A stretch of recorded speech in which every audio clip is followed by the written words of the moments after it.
Video hari ini disponsori oleh Celltronic. Celltronic adalah toko elektronik terkemuka yang menyediakan berbagai macam pilihan produk elektronik untuk rumah tangga dengan didukung oleh brand-brand terkenal seperti Modena, Philips, Samsung, dan masih banyak lagi. Selain hadir dengan belasan outlet di seluruh Indonesia, Celltronic juga hadir di marketplace terkemuka di Indonesia dengan harga yang pasti sangat menarik. Kunjungi outlet Celltronic atau hubungi 0816 1788 0555 untuk penawaran produk-produk fantastis. Now, back to your video.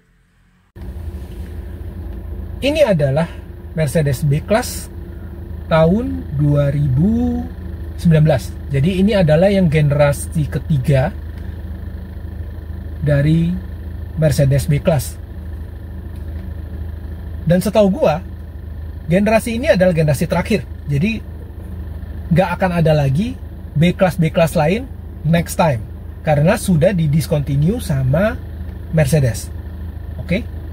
Dan yang gue pakai sekarang adalah yang B200.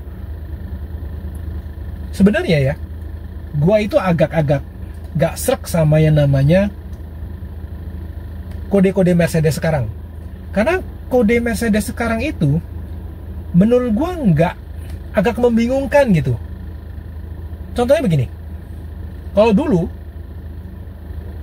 E320 atau S350 atau C180 misalnya, itu menandakan bahwa kalau C180 ya, C itu misalnya C-Class, oke? C-Class 180 itu berarti 1800 cc.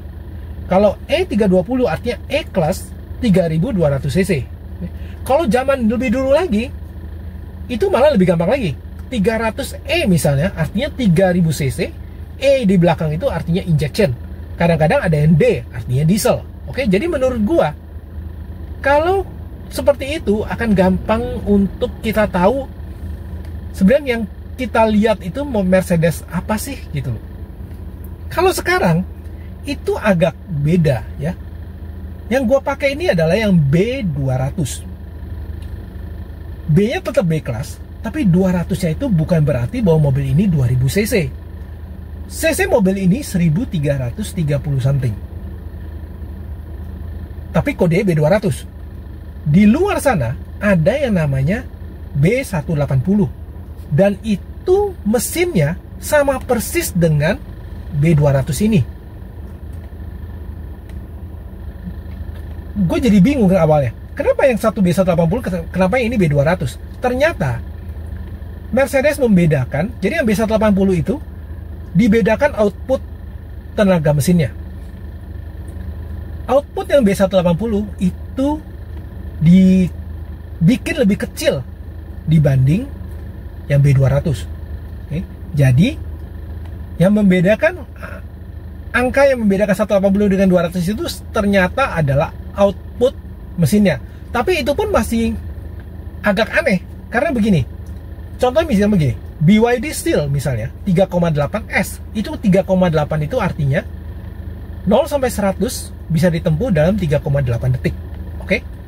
Kalau di sini B200, 200 itu tidak menandakan apa-apa.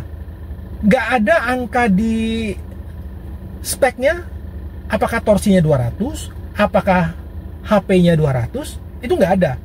Jadi B180 juga begitu. Juga nggak ada di speknya bahwa torsinya 180 atau HP-nya 180. Jadi ini benar-benar cuma membedakan antara yang tenaga lebih gede dengan tenaga yang lebih kecil.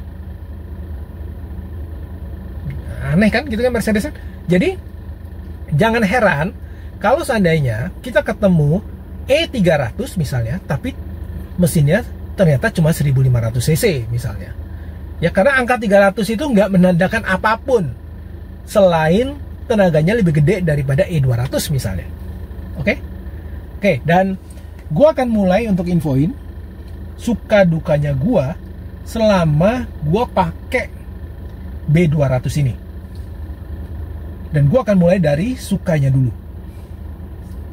Suka gue yang pertama adalah mobil ini adalah entry level menurut gue. ya dari seluruh line up Mercedes, ini adalah entry levelnya selain A-Class ya. Dan meskipun ini entry level, menurut gua di dalamnya material yang dipakai itu berkualitas dan terkesan terlihat mewah dan mahal. Kan kalau di mobil-mobil, let's say lah mobil Jepang misalnya, mobil Cina misalnya, kalau ya entry level itu bener-bener entry level ya, fitur-fiturnya dikurangin, lalu apa, banyak hard plastik di dalam mobil. Kalau di sini plastiknya tuh bener-bener terkesan mahal gitu loh. Bukan barang murahan gitu loh. Ya itu hal yang menurut gue bagus. Gue suka gitu loh di mobil ini. Oke? Itu yang gue suka. Yang gue suka berikutnya, mobil ini cukup canggih menurut gue. Oke? Cukup canggih itu udah mati. Oh, satu lagi sebelum gue masuk ke yang cukup canggih. Tadi gue bilang bahwa mobil ini kualitasnya bagus, materialnya bagus segala macam. Itu bisa dilihat dari tombol lock dan unlock. Jadi kalau di dalam mobil kita kan ada tombol unlock dan lock tuh untuk kunci dan buka locknya mobil ini. Kalau di Accord gue berasa ya Accord gue itu juga bukan mobil murahan gitu loh. Tapi gue nggak suka banget sama suara lock dan unlocknya. Itu bener-bener bener-bener nyakitin kuping banget deh. Kesannya bener-bener bukan mobil mahal gitu loh. Tapi di mobil ini, bahkan untuk lock dan unlock ya, suaranya menurut gua sesuai dengan harapan gua ya. Itu yang gue suka gitu. Jadi bener-bener terkesan, terdengar, terlihat mahal. Oke? Lanjut. Mau yang gue suka lagi berikutnya adalah mobil ini juga terkesan, terlihat canggih. Oke? Layarnya semua, maksudnya meter clusternya, dashboardnya, meter clusternya itu bukan berupa jarum ya, jadi sudah berupa LCD, jadi terkesan modern. Di LCD layar untuk meter cluster itu kita bisa tampilin macam-macam ya, jadi benar-benar terkesan modern. Selain itu, mobil ini juga masih ada, jadi layar di tengah itu sebenarnya gede, jadi layar untuk meter cluster tuh nyambung sampai ke tengah. Di tengah itu untuk layar infotainment ya, jadi ada navigasi, ada audio, bisa teleponi, segala macam di layar. Mungkin di mobil-mobil lain juga seperti itu, tapi di mobil ini tampilannya benar-benar bagus menurut gua. Resolusinya bagus, tampilan warnanya juga bagus, dan yang paling penting, mobil ini benar-benar layarnya ya, itu benar-benar gak ada lag-nya menurut gua. Jadi kalau kita geser-geser, mau pakai touchscreen kayak, mau pakai di setir kayak, atau mau pakai di trackpad kayak, itu akan tanpa jeda ya. Jadi, dan itu menurut gue enak gitu lah. Jadi kita nggak, kalau di Accord gue aja bahkan itu ada jedanya.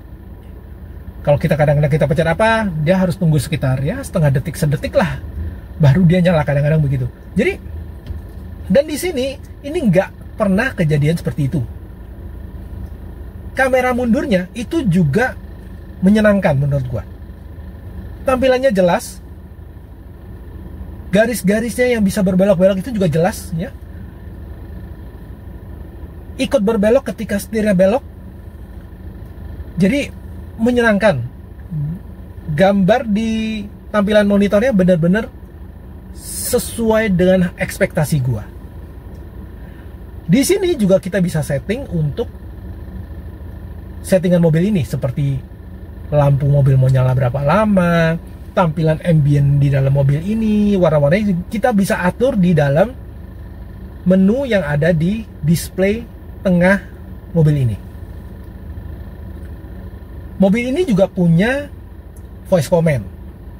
Kita bisa komen untuk navigasi atau apapun yang ada di mobil ini hanya dengan voice command ya. Dan itu menurut gua cukup menyenangkan. Oke. Terakhir yang gue suka dari mobil ini adalah mobil ini punya electric seat. Banyak mobil yang punya electric seat, tapi electric seat di mobil ini ada tombol memorinya. Jadi kita bisa memori posisi duduk kita di mobil ini. Jadi kalau mobil ini kita pinjemin ke orang lain misalnya, dan posisi tempat duduknya berubah atau posisi kaca spionnya berubah, dengan cukup satu sentuhan kita bisa kembalikan semuanya ke posisi normal yang kita mau, dan itu menyenangkan. Kalau ya kita harus geser semua secara manual, kita harus posisiin lagi posisinya seperti apa, itu nggak enak banget deh, nyebelin banget menurut gua. Jadi tombol ini menurut gua amat sangat berguna. Sayang di Accord gua nggak ada tuh. Oke, itu adalah hal yang gue suka dari Mercedes ini. Sekarang adalah giliran yang gue nggak suka atau duka-dukanya selama gue pakai B-Class ini. Yang pertama adalah ini. Gue nggak suka sama desain mobil ini. Menurut gue, mobil ini terlalu biasa, terlalu gak ada apa-apanya gitu. Desainnya biasa, ban peleknya menurut gua kekecilan, jadi gak ada yang menonjol gitu dari mobil ini. Gak seperti misalnya let's say Mazda 3 misalnya, atau Scirocco misalnya. Itu meskipun gua gak suka hatchback ya, tapi menurut gua Mazda 3 itu adalah salah satu hatchback yang menarik menurut gua, paling menarik menurut gua. Dan ini nggak ada apa-apanya gitu dibanding Mazda 3 bagi gua ya. Ini terus terang penilaian subjektifnya gua. Ya mungkin ada orang yang suka gitu sama desain dari B-Class ini, tapi gua nggak suka sama desain eksteriornya B-Class ini. Terlalu nggak ada apa-apanya menurut gua, terlalu biasa gitu loh.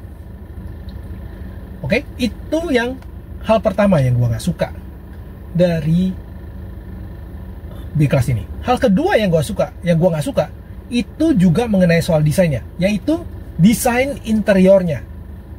Itu juga gue nggak suka. Gini, gue nggak suka sesuatu yang terlalu banyak melingkar gitu di dalam.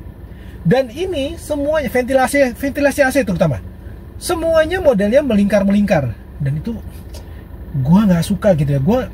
Menurut gue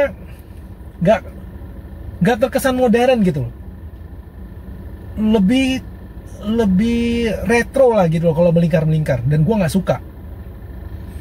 Tapi sekali lagi ini menurut gue, oke? Mungkin ada beberapa orang yang nggak peduli soal gituan, atau ada beberapa orang yang justru memang suka yang model retro atau melingkar gitu ya. Tapi yang jelas ini nggak sesuai dengan selera gue. Yang gue nggak suka terakhir di mobil ini adalah, tadi gue bilang bahwa mobil ini cukup canggih ya, mobil ini cukup modern, layarnya meter clusternya LCD, pakai layar segala macam, ada voice command bla bla bla segala macam. Tapi mobil ini nggak ada keyless entry. Terus terang, waktu gue pakai mobil ini ya, waktu pertama-tama gue pakai mobil ini, gue sampai bingung, kok nggak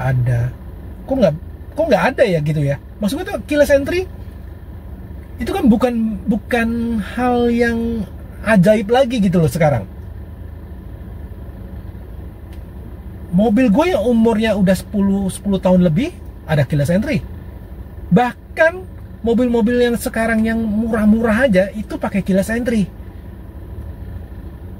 Ini apapun nggak ada. Jadi kalau gini, kalau keyless entry itu kan ada yang seperti Accord gua itu kan begitu kita genggam handle-nya itu akan kebuka. Ada yang pakai tombol, jadi kita mesti tekan tombolnya baru kebuka. Ini apapun nggak ada, gitulah. Jadi ini tetap harus tekan tombol di kunci itu untuk lock atau unlock mobil ini. Dan menurut gua kok ketinggalan zaman banget ya, gitu loh. Meskipun mobil ini pakai start stop engine, mobil ini bisa auto stop misalnya. Tapi mobil ini nggak ada keyless entry gitu loh, gua aneh aja.